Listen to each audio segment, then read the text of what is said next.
जय श्री कृष्ण।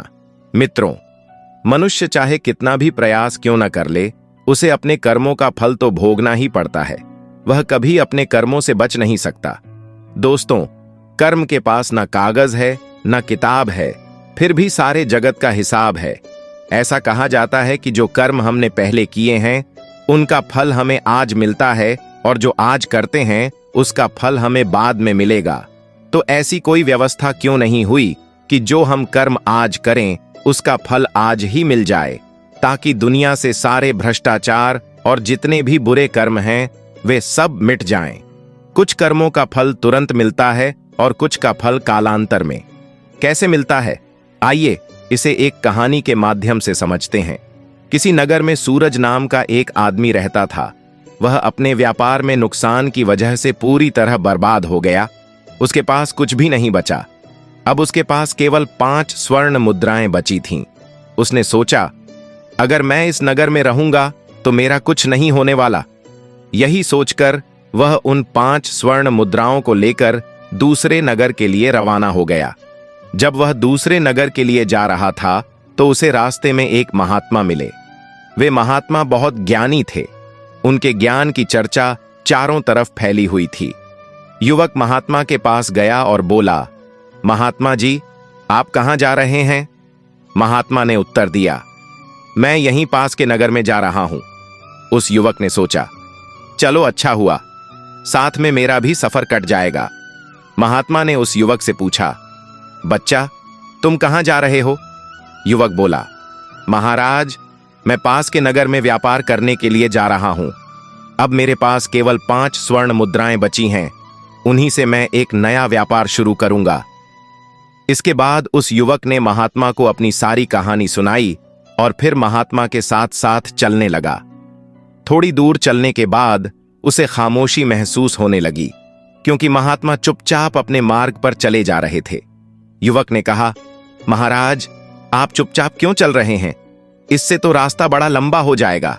आप मुझे कोई ऐसी कहानी सुनाइए जिससे ये सफर आराम से कट जाए और मेरे मन को शांति मिल जाए। महात्मा बोले, बच्चा, मैं कहानी तो सुना दूंगा, लेकिन मेरी कहानी सुनाने के पैसे लगते हैं।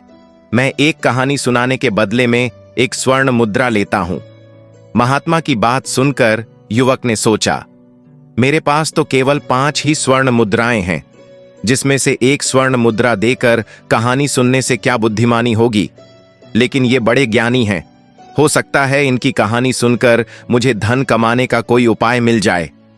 फिर कुछ सोचकर उसने एक स्वर्ण मुद्रा महात्मा जी को दे दी और बोला, लीजिए महाराज, लेकिन आपसे एक प्रार्थना है कि आप जो भी कहानी सुनाएं वो सच्ची हो। महात्मा बोले, ठीक है बेटा, जो भी जैसा भी और जितने दिन के लिए तुम्हें काम मिले वो काम तुम तुरंत कर लेना। महात्मा की बात सुनकर सूरज बोला, मैं ये बात ध्यान में रखूंगा। अब आप कहानी सुनाइए। महात्मा बोले, कहानी तो खत्म हो गई। युवक ने कहा, यह कैसी कहानी थी महाराज? आपने जो बात कही है वो तो उपदेश था। महात्मा ने कहा, बेटा, यदि मेरे इस उपदेश को तुम याद रखोगे तो हमेशा फायदे में रहोगे। फिर महात्मा ने कहा, चलो ठीक है, मैं तुम्हें दूसरी कहानी सुनाता हूं। एक और स्वर्ण मुद्रा निकालो। बहुत सोचकर सूरज ने एक और स्वर्ण मुद्रा महात्मा को दे दी और कहा, कहानी सुनाइए महाराज। तब महात्मा कहने लगे, बेटा, कभी किसी दूसरे के हक पर छल कपट और ईर्ष्या से अधिकार मत करना। दूसरे की वस्तु को मिट्टी के बराबर समझना और अपनी नीयत कभी उस पर खराब मत करना। इतना सुनकर युवक बोला, ठीक है महाराज, अब आप कहानी सुनाइए। महात्मा ने कहा, कहानी खत्म। युवक बोला, महाराज, आपने तो इस बार भी बस उपदेश ही दिया। महात्मा बोले, बेटा, मेरे उपदेश बड़े कीमती हैं। फिर कुछ सोचकर युवक ने कहा, महाराज, ये लो तीसरी स्वर्ण मुद्रा और मुझे अगला उपदेश सुनाओ। महात्मा प्रसन्न हुए और बोले, बेटा, जीवन में कभी भूल कर भी किसी का रहस्य किसी दूसरे को मत बताना। फिर युवक ने कहा, महाराज, ये लो, मेरे पास 2 स्वर्ण मुद्राएं और बची हैं, मुझे 2 उपदेश और दे दो। महात्मा ने चौथा उपदेश देते हुए कहा, बेटा, तुम चाहे कितने ही आवश्यक कार्य से कहीं जा रहे हो, लेकिन यदि रास्ते में कोई तुम्हें बुलाकर प्रेम से बैठाता है तो उसकी बात ध्यान से जरूर सुनना। ठुकराना मत, चाहे तुम्हारा लाखों का नुकसान ही क्यों ना हो जाए। महात्मा ने 5वां उपदेश देते हुए कहा, बेटा, अपने जीवन में कभी भी किसी दुराचारी स्त्री पर विश्वास मत करना, क्योंकि उसके दिल और दिमाग का कोई ठिकाना नहीं होता। इतनी बातचीत के बाद वो दोनों काफी दूर निकल आए। तब महात्मा ने कहा, अच्छा बेटा, अब तुम्हारा और मेरा रास्ता अलग हो गया। अब मैं अपने रास्ते जाता हूं और तुम अपने रास्ते जाओ। मेरे बताए हुए ये 5 उपदेश कभी भूलना मत। तब सूरज ने उनसे कहा, मैं आपकी बातों को हमेशा याद रखूंगा। इसके बाद वो महात्मा अपनी राह पर चले गए और सूरज अपनी राह पर। अब सूरज सोचने लगा, महात्मा की कही गई बातें अवश्य ही उपयोगी सिद्ध होंगी, परंतु महाराज, मुझे ये उपदेश बिना कोई पैसे लिए भी तो बता सकते थे। आखिर उन्होंने मुझसे पैसे क्यों लिए? उन्हें पैसों की क्या आवश्यकता है? फिर उसने सोचा, कोई बात नहीं, बाद में मैं इस बारे में उनसे पूछ लूंगा। चलते चलते वो एक नगर में पहुंचा। अब उसके पास कोई धन नहीं था, इसलिए वो कोई व्यापार भी नहीं कर सकता था। वो नौकरी की तलाश में लोगों से पूछने लगा। तभी उसे अनिल नाम का एक युवक मिला। अनिल ने सूरज से कहा, मैं राजा के यहां काम करता हूं। मेरा काम घोड़ों की देखभाल करना है, लेकिन मेरी मां बहुत बीमार है, इसलिए मुझे 1 माह की छुट्टी चाहिए ताकि मैं अपनी मां के पास जा सकूं। अगर तुम मेरी जगह 1 महीने तक काम करने के लिए तैयार हो तो मेरे साथ चलो। अनिल की बात सुनकर सूरज मान गया। राजा की एक बेटी थी जो बहुत सुंदर थी। राजा उसे अत्यधिक प्रेम करते थे। इसके अलावा राजा को घुड़सवारी का भी बहुत शौक था, इसलिए उन्होंने बहुत सारे घोड़े पाल रखे थे, जिनकी देखभाल के लिए बहुत सारे सेवक भी रखे थे। उन्हीं में से एक अनिल भी था। अनिल सूरज को लेकर राजा के पास गया और बोला, महाराज, इसका नाम सूरज है। मैं अपने स्थान पर इसे रखकर 1 महीने के लिए अपनी मां के पास जाना चाहता हूं। तब राजा ने कहा, मुझे इससे कोई दिक्कत नहीं है, लेकिन अगर मेरे घोड़ों को कुछ भी हुआ तो उसके जिम्मेदार तुम होगे। तुम्हें ही दंड भुगतना पड़ेगा। अनिल ने कहा, ठीक है राजा साहब, आप चिंता ना करें, इसे मैं सब समझा दूंगा। फिर अनिल ने सूरज को सब कुछ अच्छे से समझा दिया। उसके बाद सूरज घोड़ों की देखभाल अच्छे से करने लगा और अनिल अपनी मां से मिलने के लिए चला गया। राजा घोड़ों को खिलाने के लिए प्रत्येक सेवक को 20 किलो चना देता था। सूरज ने 20 किलो चना लिया और अपने अस्तबल में आ गया। वो उन चनों को पानी में भिगो देता था, फिर उसे कूटकर घोड़ों को खिलाता था। अपना काम पूरा करने के बाद सूरज ने सोचा, क्यों न सेवकों के पास जाकर थोड़ी मौज मस्ती की जाए। ये सोचकर वो उस बड़े से कमरे में पहुंचा जहां पर अन्य सेवक बैठे हुए थे और मौज मस्ती कर रहे थे। सूरज ने देखा कि वो सभी लोग शराब पी रहे थे। सूरज ने उनसे कहा, तुम सबने अपना काम पूरा नहीं किया और नशा करने लग गए। तब अन्य सेवकों ने हंसकर कहा, अरे नहीं भाई, बिना काम पूरा किए भला किसमें इतनी हिम्मत है जो नशा पानी करे। भाई, हमने घोड़ों को खुराक डाल दी है। सूरज ने देखा कि अभी भी बहुत सारा चना कूटने के लिए पड़ा है। तब अन्य सेवकों ने कहा, भाई, ये चना घोड़ों को खिलाने के लिए नहीं है।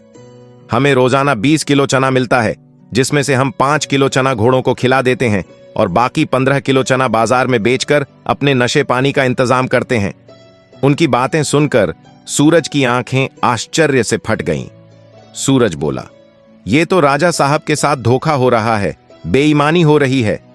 तब अन्य सेवकों ने हंसते हुए कहा, अरे भाई, पेट भरने के लिए तो ये सब करना ही पड़ता है। और हां, हमारी एक बात का ध्यान रखना, राजा को ये बात पता नहीं चलनी चाहिए, वरना तुम्हें अपनी जान से भी हाथ धोना पड़ेगा। सूरज उनकी बातें सुनकर चुपचाप अपने कमरे में चला गया और अपनी चारपाई पर लेट गया। उसके मन में विभिन्न प्रकार के विचार आने लगे। वो सोचने लगा, वो लोग ठीक कह रहे हैं, कल से मैं भी इसी तरह से बेईमानी से काम करूंगा और ढेर सारे रुपए बचा लूंगा, फिर अपना कोई व्यवसाय शुरू कर लूंगा। लेकिन तभी महात्मा के द्वारा कही गई दूसरी बात उसके कानों में गूंजने लगी, बेटा, किसी दूसरे के ऊपर छल कपट से अपना अधिकार मत करना। दूसरे की वस्तु को मिट्टी के बराबर ही समझना, उसके ऊपर अपनी नीयत कभी खराब मत करना। ये सोचकर वो बोल उठा, नहीं नहीं, मैं ऐसा नहीं करूंगा। अगले दिन से सूरज अपना काम ईमानदारी से करने लगा। उसकी अच्छी देखभाल से उसके घोड़े 1 महीने के भीतर ही अस्तबल के सबसे सुंदर, तंदुरुस्त और ताकतवर घोड़े बन गए। एक दिन दरबार में राजा ने अपने मंत्री से कहा, मंत्री जी, बहुत दिन हो गए, मैंने अपने प्रिय घोड़ों को नहीं देखा। आप सेवकों को यह कह दें कि वे सब अपने घोड़ों को लेकर शाही मैदान में आ जाएं। मैं कल अपने घोड़ों को देखना चाहता हूं। अगले दिन सुबह सूरज सहित सभी सेवक अपने अपने घोड़ों को नहला धुलाकर शाही मैदान में पहुंच गए। महाराज बारी बारी से सभी घोड़ों का निरीक्षण करने लगे। महाराज ने देखा कि उनके सभी घोड़े बिल्कुल अस्वस्थ दिख रहे हैं। यह देखकर महाराज को बहुत ही क्रोध आ गया।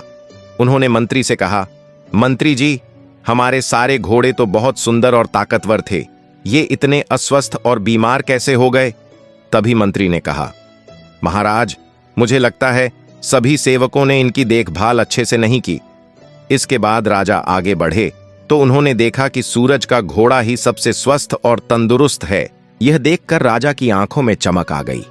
उन्होंने सूरज से कहा, तुम कल राजमहल में आओ, मुझे तुमसे कुछ बात करनी है। राजा का आदेश पाकर अगले दिन सूरज राजमहल पहुंचा। राजा ने उससे पूछा, सेवकों के घोड़े इतने अस्वस्थ क्यों हैं, जबकि सबको एक जैसा भोजन दिया जाता है, सबकी एक जैसी देखभाल होती है? तब कुछ सोचकर सूरज ने कहा, महाराज, मैं तभी जवाब दे सकता हूं जब बाकी सभी सेवक यहां मौजूद हों। इसके बाद राजा ने कहा, ठीक है, सभी सेवकों को यहां बुलाया जाए। राजा की आज्ञा पाकर सभी सेवक वहां आ पहुंचे। तब राजा ने कहा, अब बताओ। सूरज ने कहा, बात यह है महाराज कि ये सभी सेवक बड़े बेईमान और धोखेबाज हैं। आपकी आज्ञा थी कि सभी को 20 किलो चना घोड़ों को खिलाना है, लेकिन ये लोग केवल 5 किलो चना ही घोड़ों को खिलाते थे और बाकी का 15 किलो चना बाजार में बेच देते थे। लेकिन मैंने ऐसा नहीं किया। मैंने 20 किलो चना रोजाना घोड़ों को खिलाया, इसीलिए मेरे घोड़े सुंदर, तंदुरुस्त और ताकतवर हैं। सूरज की बात सुनकर महाराज को क्रोध आ गया। वह बाकी सेवकों पर चिल्लाते हुए बोले, धोखेबाजों, क्या यह बात सच है? जवाब दो, वरना मैं तुम्हारी गर्दन अभी धड़ से अलग कर दूंगा। राजा का क्रोध देखकर सभी सेवक डर के मारे कांपने लगे और बोले, क्षमा करें महाराज, क्षमा करें, हमसे गलती हो गई। हम विश्वास दिलाते हैं कि अब कभी ऐसी गलती दोबारा नहीं होगी। तब सूरज कहता है, महाराज, आपसे यही कहना चाहता हूं कि इस बार इन्हें क्षमा कर दीजिए। सूरज के कहने पर राजा ने उन्हें माफ कर दिया और सूरज से कहा, मैं आज से तुम्हें अस्तबल का मुख्य निरीक्षक घोषित करता हूं। आज से तुम्हारा काम इन सभी की हरकतों पर निगरानी रखना होगा। इसके बदले मैं तुम्हें 500 स्वर्ण मुद्राएं दूंगा और साथ ही भोजन और रहने का स्थान भी मिलेगा। यदि इनमें से अब की बार किसी ने मुट्ठी भर चना भी गायब किया तो इसकी सूचना मुझे देना। राजा ने सूरज को एक अंगूठी दी और कहा, तुम इस अंगूठी को दिखाकर बिना किसी रोक टोक के मुझसे मिलने राजमहल में आ सकते हो। इसके बाद सूरज और सेवक महल से बाहर आ गए। तब सूरज सेवकों से कहता है, भाइयों, इस बार तो मैंने तुम्हें बचा लिया, लेकिन अगली बार तुमने कोई गड़बड़ी की तो तुम्हें कठोर दंड मिलेगा। इस बात को सुनकर सभी सेवकों ने एक साथ कहा, नहीं सरकार, अब कोई गड़बड़ी नहीं होगी। उस दिन के बाद से फिर किसी सेवक ने कोई भी बेईमानी नहीं की और पूरी ईमानदारी से अपने काम में लग गए। इसका परिणाम यह हुआ कि जल्द ही सारे घोड़े तंदुरुस्त और स्वस्थ दिखाई देने लगे। यह देखकर राजा भी बड़े प्रसन्न हुए। कुछ ही दिन बीतने के बाद अनिल भी अपने नगर से वापस लौट आया। उसने जब घोड़ों को देखा तो वह हैरान रह गया, क्योंकि सभी घोड़े बड़े ही सुंदर और ताकतवर नजर आ रहे थे। तभी बाकी सेवकों ने अनिल को घेर लिया और सारी कहानी सुनाई, कैसे सूरज ने बेईमानी पकड़ ली और खुद मुख्य निरीक्षक बन गया। उनकी बात सुनकर अनिल ने कहा, अब मैं वापस आ गया हूं, तुम लोग चिंता मत करो। इसके बाद अनिल अपने कमरे में चला गया। उसने देखा कि कमरा बहुत साफ सुथरा था। फिर वह एक तरफ अपने बिस्तर पर लेट गया। सूरज उसे देखकर बड़ा खुश हुआ और बोला, अनिल भाई, तुम कब आए? अनिल ने कहा, मैं अभी कुछ देर पहले ही आया हूं। इसके बाद दोनों आपस में बातें करने लगे।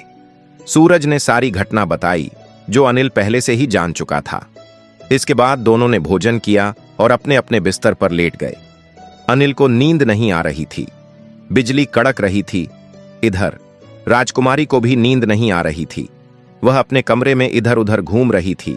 फिर उसने अपने कमरे के बेड को हटाया, जिसके नीचे एक गुप्त रास्ता था। राजकुमारी सीढ़ियों से नीचे उतरने लगी। उधर तेज बिजली कड़कने की आवाज सुनकर सूरज की नींद खुल गई। वह कमरे के बाहर खुली हवा में निकल गया। एक लकड़ी का बेड एक तरफ हटा, उसमें से राजकुमारी निकलकर बाहर आई। असल में यह उसी गुप्त रास्ते का दूसरा हिस्सा था जो राजकुमारी के कमरे से लेकर अनिल के कमरे तक खुलता था। इस गुप्त रास्ते से राजकुमारी निकली और अनिल को उठाने लगी। अनिल घबराकर उठ गया और बोला, राजकुमारी, तुम इस समय यहां क्यों आई हो? जल्दी वापस लौट जाओ, यहां पर सूरज है। अनिल ने देखा कि सूरज कमरे में नहीं है। राजकुमारी बोली, कौन सूरज?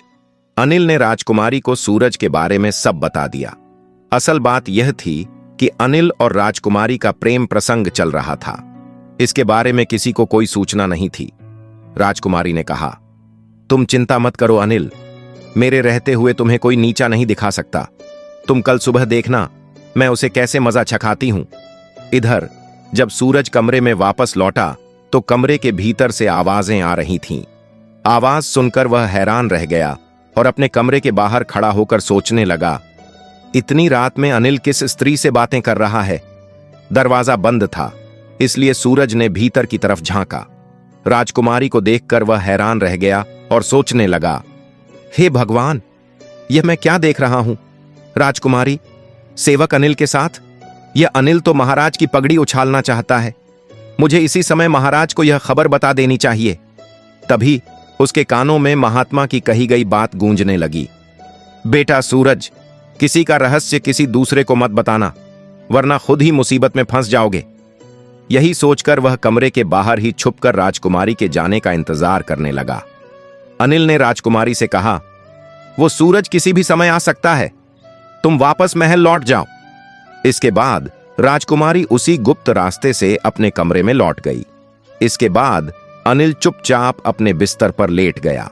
सूरज ने इंतजार करने के बाद देखा कि राजकुमारी कमरे से बाहर नहीं निकली। उसने खिड़की के भीतर झांका, लेकिन राजकुमारी वहां नहीं थी। कुछ सोच समझकर उसने दरवाजा खोला और मन में सोचने लगा, ये सब क्या चक्कर है?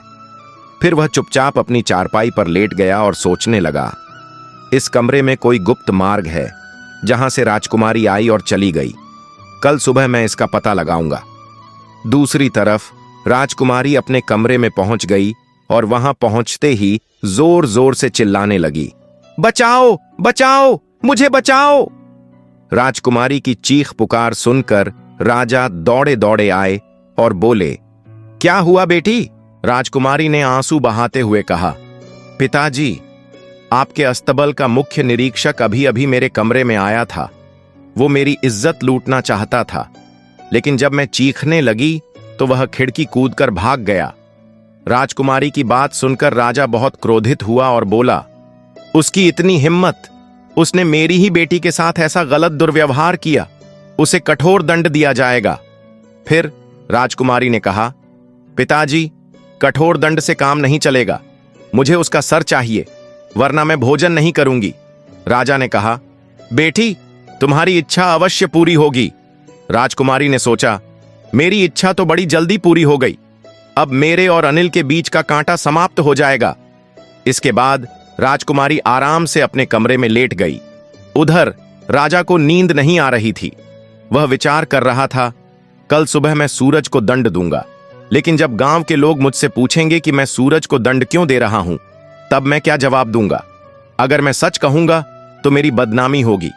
लोग मेरे सामने तो कुछ नहीं बोलेंगे, लेकिन मेरे पीठ पीछे मेरा मजाक बनाएंगे कि एक मामूली आदमी ने राजा की बेटी की इज्जत पर हाथ डालने की कोशिश की। यही सोचकर राजा खामोश हो गया। तभी उसके मन में एक योजना आई।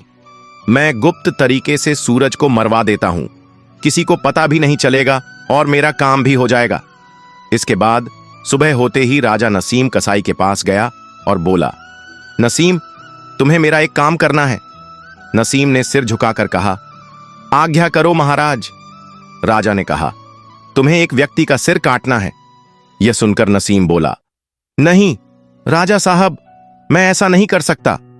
लेकिन फिर राजा की आज्ञा पाकर उसे ऐसा करना पड़ा। तब राजा ने कहा, मैं अभी तुम्हारे पास एक युवक को भेजूंगा। तुम किसी भी बहाने से उसे अपने कारखाने के अंदर ले जाकर उसका सिर काट देना। इसके बाद मैं तुम्हारे पास एक दूसरे युवक को भेजूंगा। उस युवक को तुम उसका कटा हुआ सिर देकर भेज देना। नसीम ने कहा, ठीक है महाराज।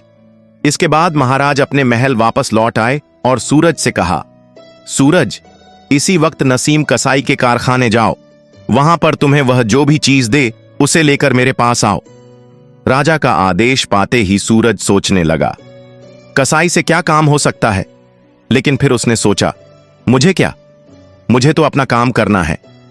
जैसे ही वह कुछ दूर पहुंचा तो एक पेड़ के नीचे कुछ साधु बैठे हुए दिखाई दिए।